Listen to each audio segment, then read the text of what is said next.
Hello, this is Chuck Fry, founder and publisher of InnovationTools.com.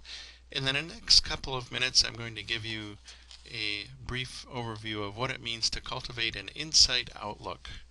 Let's start out by defining what that means. Quite simply, an insight outlook is the art of looking more deeply at everything we experience with an open, inquisitive, and, I might add, creative spirit. Creative people are intensely observant.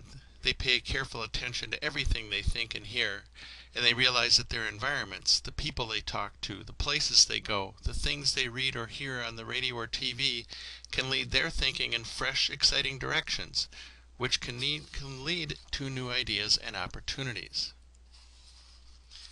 To develop an insight outlook, I recommend that you get in the habit of asking open-ended questions, because they can help you to look more deeply at your daily encounters and experiences. I would recommend questions such as, how can I use this? What lessons or insights can I learn from this experience? And finally, what does this mean in the context of my current creative challenge or the projects I'm working on? Creative people realize that most ideas aren't totally new, but that they tend to be adaptations of what has worked in another market, industry, or field of study. History is full of examples, from Alexander Graham Bell modeling the telephone after the way the human ear operated, to George de Mestral, who used the concept of plant burrs sticking to his dog's fur to envision Velcro fasteners. Taking other ideas from other environments and adapting them for use in your situation is one of the best ways of developing novel solutions. I also want to touch on the whole idea of association, because that's very powerful as well. Your brain is equipped with the awesome capability of making free associations between seemingly unrelated pieces of information. It's part of what makes us human beings so incessantly creative. As you can see in this little mind map in this slide, we've taken the word red, and that immediately causes a cascade of word associations to come forth from that, such as ball, car, and flower, and then from each of those further associations. Your brain is full of these associations, and they're a rich source of new ideas. To ensure that your brain is a rich pile of creative raw material from which to draw, I encourage you to seek out unique inputs, knowledge, and experiences. And here's a few examples. I recommend that you read a book or magazine that you don't normally read. Reading broadly from a variety of sources brings your brain into contact with many new ideas and concepts, and it can be a great trigger to your imagination. Remember, before we talked about adaptation.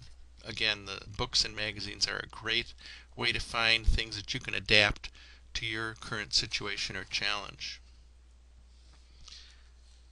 I also recommend that you discuss your problem or challenge with people from entirely different backgrounds. You might be amazed at the ideas and insights these discussions will provoke. There's something about someone who is looking at your situation with fresh eyes, who doesn't understand how everything works and the way things are supposed to be done. And they bring really great insights to situations like that. Another powerful way to feed your brain is to take a trip abroad and immerse yourself in another culture. I've done this several times, and it's an amazing experience. International travel, in my opinion, is one of the most mind-expanding experiences that I know of.